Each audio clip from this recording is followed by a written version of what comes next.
I've been very fortunate. I've been a professional musician all my life. I've been a piano bar guy, a wedding singer, a hotel entertainer. I've been in a rock band. I've been in a duo with a black American soul singer. For the last 20 years, I've made a living entirely out of the music I write, which is gentle, quiet piano music. And the initial reason I've been able to do this has been because of places like Yamundi markets that are very, very supportive of local artists. So that's how I got to be doing what I do now. And then, of course, the music industry and the way people consume music has changed a lot lately, so that's kind of sent me in a different direction.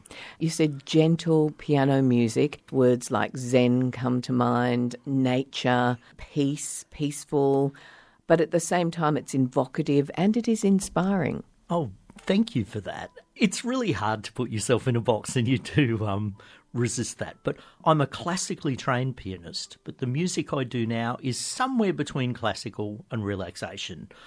I've actually just written the music that comes into my head and the music that I love, but people happen to find it relaxing. I actually didn't have a grand plan to set out and do relaxation music. That just sort of grew as people began listening to my music and appreciating it. And look, I'm great with it. And some of the loveliest stories I get from people, for example, seeing me at Yamundi, is like, your music is the only thing that will put our kids to sleep. Or if I'm driving to work and I'm really stressed, I put your music on and it just puts me in a mood where I can face the day.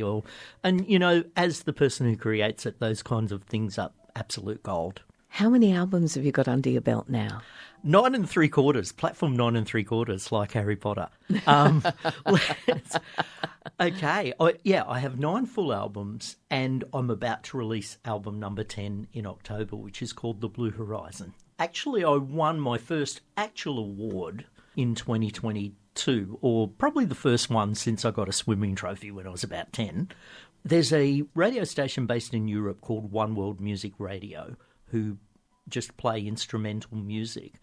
And I got awarded 3rd place in Best Solo Piano Single of the Year by One World Music Radio for a track I wrote called In the Gentle Arms of Love, which will be included on the new Blue Horizon album coming up.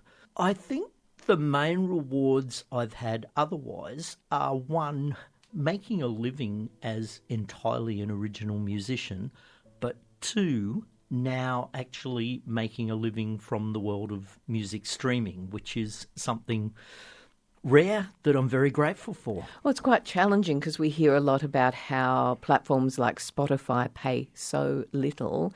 How have you managed to garner an income from this? It's been a journey, I won't lie. I was very fortunate until a few years ago, making a living by doing gigs, performing my original music at places like Yamundi. I was at the Caloundra markets at one stage too, and I do some in Brisbane, so I could turn up, play my stuff, people would buy my CDs, and I got enough money to pay the bills, and that was wonderful. Then, a few years ago, the way we all consume music started to shift very rapidly. A lot of people are not buying a physical product. So I sort of came to this realisation that I had to work out a way to either make money in this new world or go and get a real job. I don't know at my age that I'd be capable of doing that. There are negatives, as you've said, from streaming, which we hear a lot about. It is a very small amount per play, but I do get paid something every time you play one of my tracks. A lot of people ask me that, and I do appreciate it. But the good side of what streaming has done is immediately opened me up to a global market.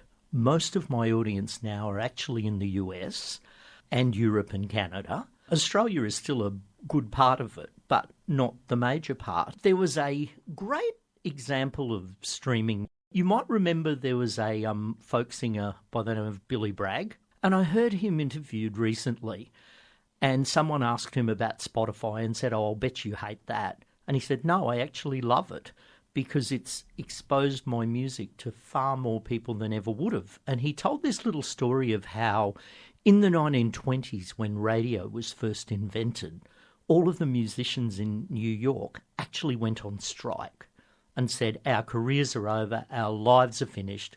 Who is going to come out on a cold winter night and see us play live when they can sit at home and listen to us on the radio? We might as well give up now.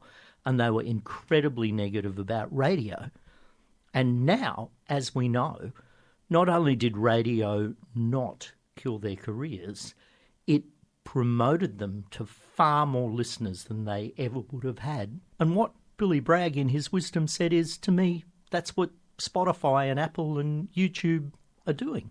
And, you know, this is the way of the world now. We can cry about it as much as we like, or we can take a positive attitude to it and say, okay, how can I use this to get my music and my message and the things I'm passionate about to the world? And my music's now been streamed probably around 25 million times around the world in different countries. That's pretty cool, Richard. That is pretty cool indeed. I'm very grateful for that. So today we're going to get a sneak preview from the new album. What are we playing here? This is a track called We Are Eternal, and this is one of the latest ones I've written for the Blue Horizon. The Blue Horizon was written in 3 parts. One at First Bay, Coolum Beach, where I live. The second part was written in the middle of the Simpson Desert at a place called the Big Red Sand Dune.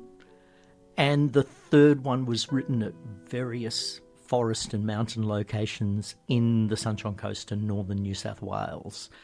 And this track's called We Are Eternal. What's behind this one is that every religion, no matter what their other differences are in philosophy, they all believe in eternal life. So I thought, this is a thing that is common between all religions and all beliefs. And what I hope to do as an artist is create music that crosses all the barriers, music that brings people together, music that gives people a common thread. And also the fact that as artists, we create something that is eternal. We have people like Mozart, like Shakespeare, Picasso, who are no longer with us physically, but are very much alive still in this world. And it kind of made me also think that, you know, as artists, we have a big responsibility of what we create and what we put out into the world. And I want it to be something positive, something inspiring, hopefully something relaxing, something that makes people feel good. It's also about how, I guess, I want to contribute to the world.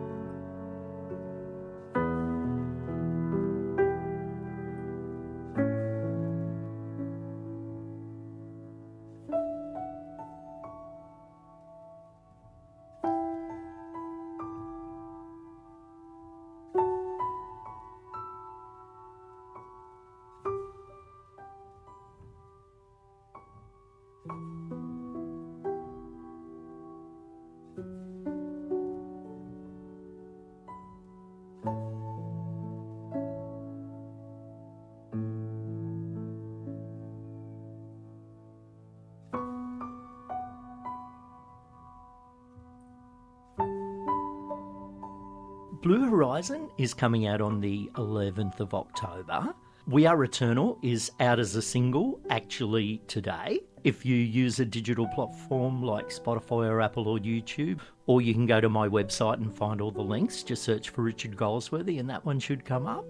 So that can be listened to today, and the full album of the Blue Horizon in October.